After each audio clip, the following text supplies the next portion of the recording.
A pleasant good day to each and everyone. I am Noraldin B. Rinandang, and now we are going to talk about courtship, dating, and family. So, here are the objective of our topic for today. Explain and define what is courtship, dating, and family. Discuss and explain the evolution of dating and courtship. Explain the connection of marital success and dating. Explain the different assumption about a family. So here is the outline of our uh, discussion. So our discussion will only going to talk about courtship, dating, and family. So let's continue. So here is courtship. So according to dictionary, behavior to persuade someone to marry or develop a romantic relationship with one. Allows people to win the affection of those to whom they are attracted.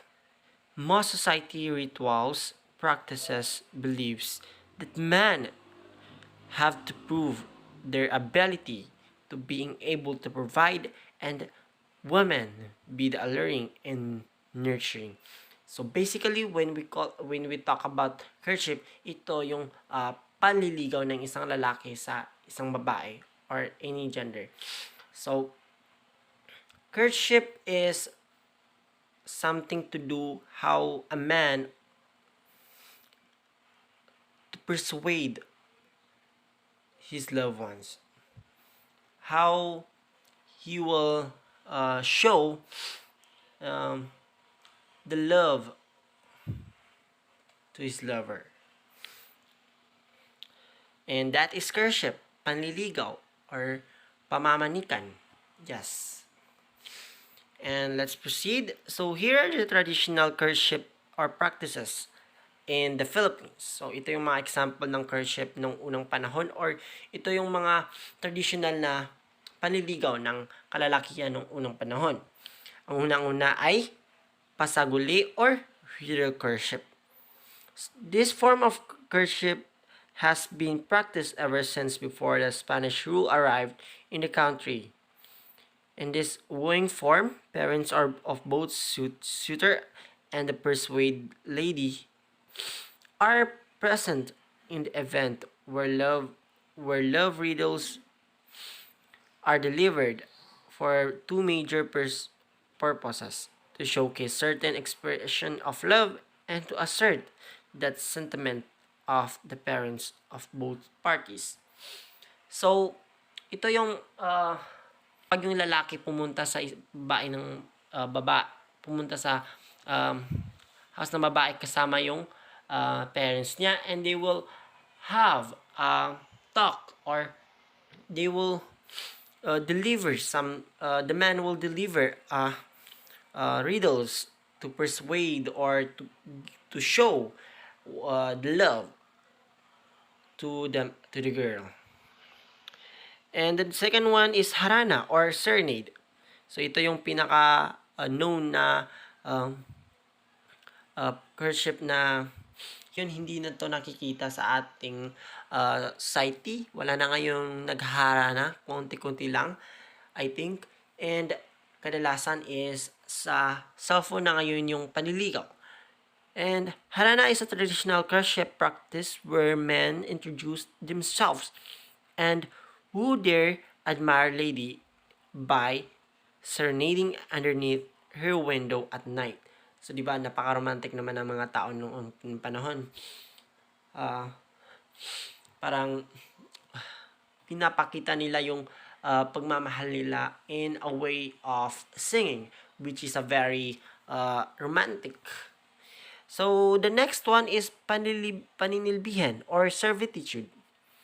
As the courtship stage commenced during the primordial times in the Philippines, paninilbihan or act of servitude at the lady's home was executed by gentlemen in order to depict their genuineness and loyalty toward the women they loved and adored. This act was accompanied by giving certain present for the family and visiting the woman consistently. So ito yung pagpunta ng lalaki sa bahay ng babae, or how he will show or magpapakitang gilas siya sa parents ng babae upang makuha niya ang tiwala ng parents, and also to have the love, or para magpapakitang gilas din yung lalaki sa babae na kaya ko tong gawin ganyan, may mga talent akong ganito, yeah, and tutulong din siya sa mga gawaing bahay, and uh, magbibigay din ito ng mga regalo para sa babae, or para sa babae na magpapakita ng kanyang pagmamahal para sa babae. So, yun na nga yung mga traditional courtship and practices in the Philippines. Pero marami pa to, pero ito lang yung tatlong binigay kong examples. So, let's proceed. So, dating. So, according to Charles Ogbonna in 2012, dating is a form of romantic tendency, typically between two individuals with the aim of assessing the other's suitability as partners in an intimate relation as a spouse. According also to Haley in 2019, dating is in a relationship is more focused on potentially getting married or breaking up. It is more uncertain relationship without a clear intention to be married. So when we talk about dating, or basically kapag naririnig natin yung dating is parang sa Pilipinas nagde-date lang is yung magjowa, di ba?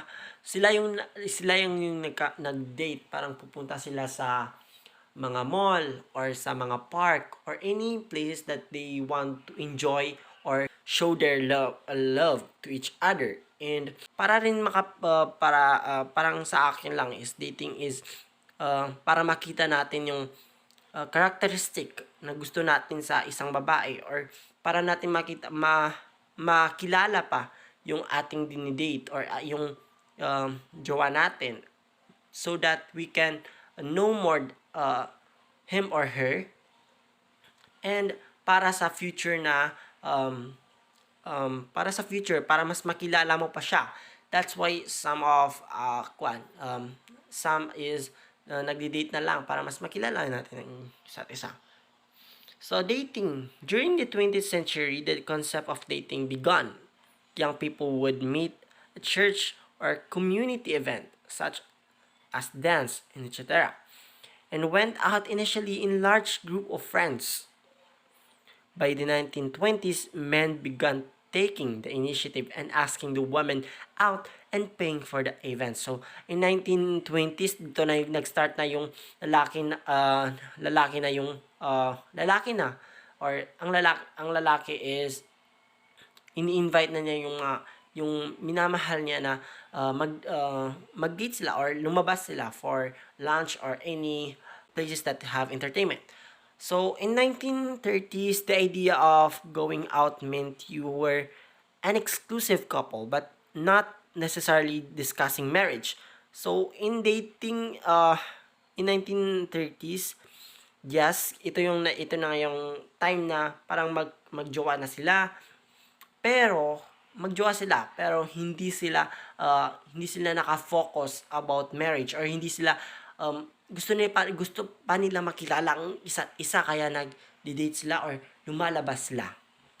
So in 1950s, Western idea of romantic love is dating, falling in love, and then marriage. So Western idea of dating is, or romantic love is, mauuna muna yung magdi-date kayo bago kayo magka-jowa. Alam niyo ba yun? Magdi-date muna kayo para tingnan ng isa't isa kung suitable ba kayo, or may red ribbon ba sa inyong dalawa. And when there is red ribbon, or parang bagay kayo, or gusto nyo yung isa't isa, that's the time na rin na you will falling in love. And then, marriage. So, In market experience perspective, dating was effective because you could get to know the person, judge their characteristic, and then decide on the characteristic that you were looking for in a mate. So, according in a perspective, market experience perspective, dating daw um is a something na um, para mas makilala mo daw yung minamahal mo or yung gusto mo or the one who you like. And you can judge him or parang parang kung magdi-date kayo, titingnan mo talaga siya, i-judge mo siya kung ano ba yung behavior niya, ano ba yung looks niya, ano ba yung lahat ng standards mo na gusto mong makita sa isang sa isang gusto mo or yung mga standard na gusto mo.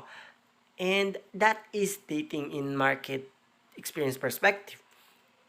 And according to Bernard Bernstein, individuals pass their dates through a series of filters to screen out unacceptable partners and to select someone more like themselves. So, ito nga, yung dating daw is something na mamimili ka. Uh, mamimili ka kung anong gusto mo or yung standard mo. Kung sa isang tao, nakipag-date ka sa isang tao, dapat tingnan mo yung standard mo kung suitable ba kayo, kung nakita mo ba yung sa kanya yung ano ba tong yung gusto mo. And that is dating for Bernard Bernstein, or how you filter, or parang may filter ka na i-filter mo sa dinidate mo, pero kapag hindi mas bagay, i-reject mo yung taong yun. Ganun ba yung idea ni Bernard Bernstein? So, let's proceed. So, what does dating have to do with marital success? So, according to Martin King's wife, not much. In his research, he found no correlation between dating experience, length of dating engagement, degree of premarital intimacy, and marital success. In dating, you have to decide yes or not on one person at a time. So, basically, yung idea dito ni Martin King is wala daw connection ang pagdi-date sa to have a marital success. Kasi daw is in dating, you have to decide or kung sino ba yung gusto mo. And for me also is, kung magdi-date lang pala is parang magdi-date lang kayo tapos magkakaroon na ng marital success or mahabang pagmamahalan. Sa akin, no. Magkakaroon lang tayo ng mahabang pagmamahalan kung may love talaga o pagmamahal na totoo. Diba?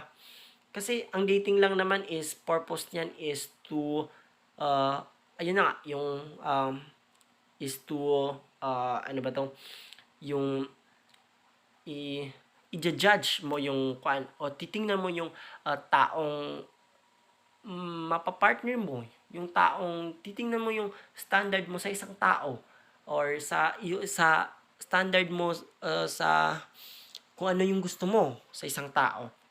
And that is the purpose of dating. So he found that are slightly less successful with more dating experiences. It is increased an individual's expectation, and therefore it is more difficult to make a choice or feel satisfied in a relationship. So according to Martin King, is that marriage are slightly less successful with more dating. So, parang kung marami kang na-date is hindi magiging success or less success yung pagmamahal or marital success mo kung marami ka nang na-date. Why? Kasi daw is sa dami ng na-date mo or sa dami ng nagustuhan mo, parang nawawalan ka na ng ganang magmahal or wala ka ng ganang or mas lalaki pa yung expectation mo sa isang tao or sa isang gusto mo. Parang mahihirapan ka na pumili ng isang taong gusto mo kasi malaki na yung standard mo eh. Mahihirapan ka talagang makahanap ng taong suitable sa'yo kasi malaki na yung expectation mo. Like for example, K-pop fans. Karamihan ngayon sa mga K-pop girl K-pop fans are malaki talaga yung standard nila. Gusto nila opa talaga yung mukha ng gusto nilang maging boyfriend or jowa. And that is very wrong, I think. Let's proceed. If dating is not an indicator of marital success, what is it? Or what is? So, ano ba yung indicator or ano nga ba yung um, indicator ng marital success? So, according to White, is that White is that he claimed that the best indicator of marital success is love. So, yun nga, yung sinasabi ko kanina is magkakaroon talaga ng mahabang pagmamahalan kung mayroon talagang totoong pagmamahalan. And I found out that being in love when you marry is the best indicator of marital success. So, yun na nga, pagmamahalan.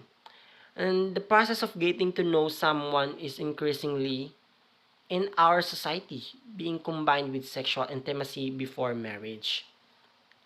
And according to Sternberg, love is the expression of passion. Through sexual activity precedes the development of intimacy and commitment to the relationship. So, yun na nga. Love is the passion. Dun mo makikita kung gusto mo talaga yung taong yon. And makikita mo talaga sa sarili mo na may commitment kang mamahalin at mamahalin mo siya. And that is the indicator of marital success. Mamahalin at mamahalin mo siya kahit anong mangyari and kahit magulo ang mundo. Char. So anyway, let's proceed. So here is the courtship and dating in the Philippines then and now. So let's go pumunta muna tayo dito sa then. Number 1, the suitor must visit the girl at home in the evening and talk to her in the living room with her parents watching nearby. So, akalain mo yun, nung unang panahon, ganito yung maligo yung mga lalaki, pupunta sa bahay ng babae, tapos they will have a conversation with tapos tinitingnan pa kayo ng parents niyo, di ba? Talagang mahirap talaga to. Number 2, if the suitor wishes to go on date, the girl will only be allowed with a chaperone. So, alam niyo mo naman ito, chaperone. Chaperone is my guide or someone na kilala ng babae. Kapag magdi-date kayo, dapat may kasama yung babae. Talaga din. Ganun ka precious yung babae nung unang panahon, di ba? Protektado ngayon. Hindi ko na alam. So, number 3, the couple can walk on the park or some other public places.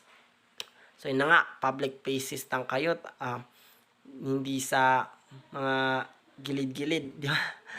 Hindi na pwede nga, hindi yung pwede noon. Pero ngayon, hindi ko na alam. Kahit sila makapunta, kahit sa mga, wag na natin itakot. So, the next one is serenading or harana is one of the most popular way of courtship, accompanied by male friends, and the suitor will offer a love song in front of the girl house. So, yun na nga, harana. Singing a song to the girl in the night. Yeah.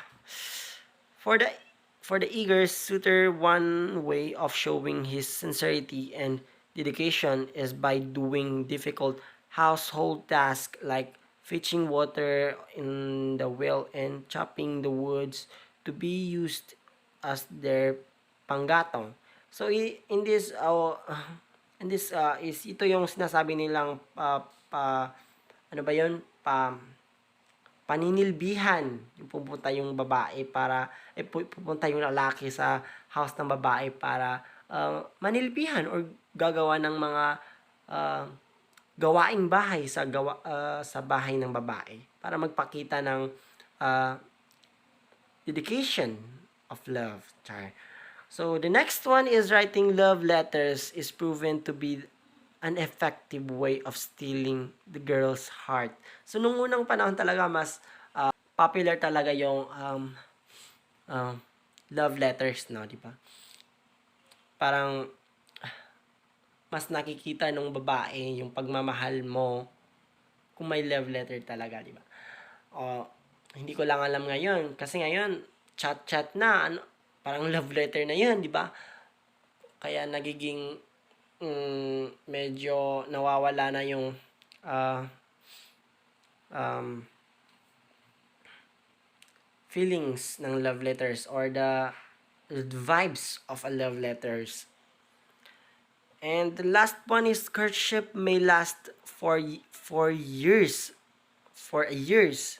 The girl may play hard to get, a character referred to as Maria Clara attitude. Wow, grabe naman nung unang panahon, di ba? Grabe yung mga babaeng hard to get. Maria Clara, Maria Clara talaga sila, di ba? Yung ang precious nila, yung ang hirap nila kunin para silang perlas na ang hirap kunin ba? Yung gaano sila kahalaga noong punang panahon. And let's go to now, which is the modern. And yeah, so texting is one of the modern Filipino courtship communications. So yun nga yung sinasabi ko. Messenger, panliligaw ngayon ng mga lalaki sa messenger na lang. Wala na ngayon yung sinasabi nilang love letter, harana, or any mga traditional courtship. And the second one is, with the use of mobile phone, the social media, Filipino are allowed to participate with the dating process without the interference from their parents. So yes, yun na nga. Ngayong panahon, yun yan na yung panliligaw ng mga lalaki. They will only ask the woman na lumabas sila, and yun na nga, lalabas din yung babae. Parang walang, yeah. And the next one is that dining out is the most common way of dating. Dating. The couple can also watch movies, play sports together, and watch concerts, traveling and going on a coffee house or are also gaining popularity nowadays. So, yan na nga. Yun yung ginagawa na ngayon. Watching movies sa sine or doing sports, karaoke. Yun yung pero ngayon mas kuan pa ngayon kasi yung iba ngayon is club and also pero mas sumisikat din na yun yung pagde-date sa mga coffee shops. To serenade the girl, one can hire a professional singer, a singing telegram, or request a love song from a radio station. So, yan na nga ngayon yan yung harana noon is ito na ngayon. Yung magre-request ka sa radio telegram na ito, pa-dedicate ko po to kay hindi wow. Yeah. And the next one is sending flowers, chocolates, jewelries, and gadget are popular gifts from a suitor to her lady love. So, yun na. Pagsisend ng chocolates, flowers. Pag February, di ba? February, ganyan yung karamihan. Kapag February, grabe yung chocolates and flowers ng mga babae, di ba? Sending e-cards and message on Facebook and Twitter are modern ways of showing love and sincerity. E-cards. Ito yung or sending love or nag-good morning, nag-good morning, nag-good afternoon, nakakain ka na ba? Ganyan, ganyan. Tapos magpo-post sa Twitter, ganyan, ganyan, mahal na mahal ko, ganyan. The next one is group dating and online dating are popular forms of finding potential partners. Modern Filipino may encourage courtship, but she can also initiate the dating process. So ito na nga yung mas popular na ngayon yung mga dating app eh. Mas marami na ngayon yung gumagamit nun. Or dating group din. May mga dating group din ngayon. Which is palaging sa internet lang talaga siya. And yeah. So let's proceed to the family. So according to Alan John Bernard, family is a group of persons united by the ties of marriage, blood, or adoption, constituting a single household and interacting with each other in their respective social position. Usually those spouses, parents, children, and siblings. So, traditional family, a family form in which the roles of husband and wife are clearly separated and the husband monopolize power and make the major family decision. So, ito na nga yung pamilya, which is we know that in a family there is a system in a family, or family is a system which every individual has its own rules. So yun na nga yung father or yung papa is have the power to make the majority or the major family decision. So here are the assumption about family. Family is heterosexual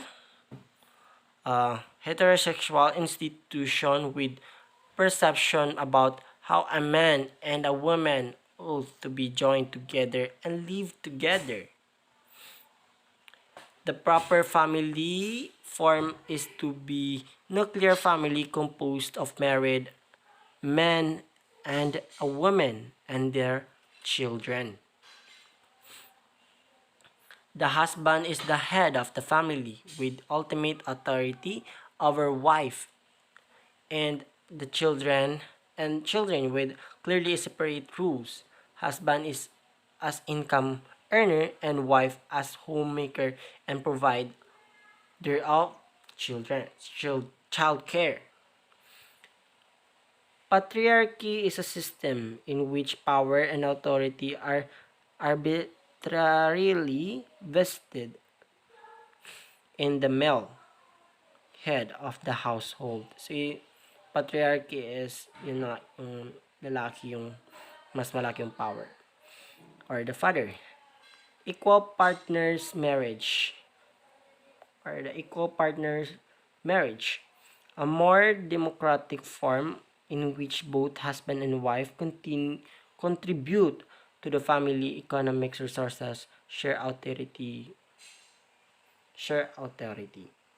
So ito yung mas democratic na pamamahala sa isang pamilya, or ito yung pamilyang equal, or desisyon ng lahat ng desisyon or lahat ng opinion is kukunin so that we have equal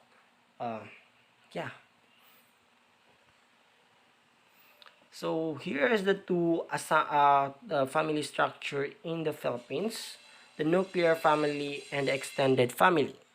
So when we say nuclear family, composing of a father as a head of the family, mother, and children living in a one roof. When we call about extended family, composing of a father as head of the family, mother, children, and other relatives, either paternal side or maternal side. So when we say paternal side and maternal side, paternal side refers to all things related to father, while the maternal side refers to all things related to the mother also. Or ito yung pamilya ng babae or pamilya ng uh, um, lalaki. Like your grandfather or your grandmother living with you. So, yun na nga. Yun yung extended family. Mayroong isang pamilya na nakatira din sa inyo. And let's move on. I conclude the importance of courtship is to prove or understand what is romance and commitment looks like with other person. I conclude the importance of dating is to get to know more each other to build good relationship. I conclude the importance of family is to protect each other, build trust, hope, beliefs, morals, and more importantly, strengthen love. I conclude and I've just learned that we all need relationship to other people. Having a connection to other people will build enjoyable life.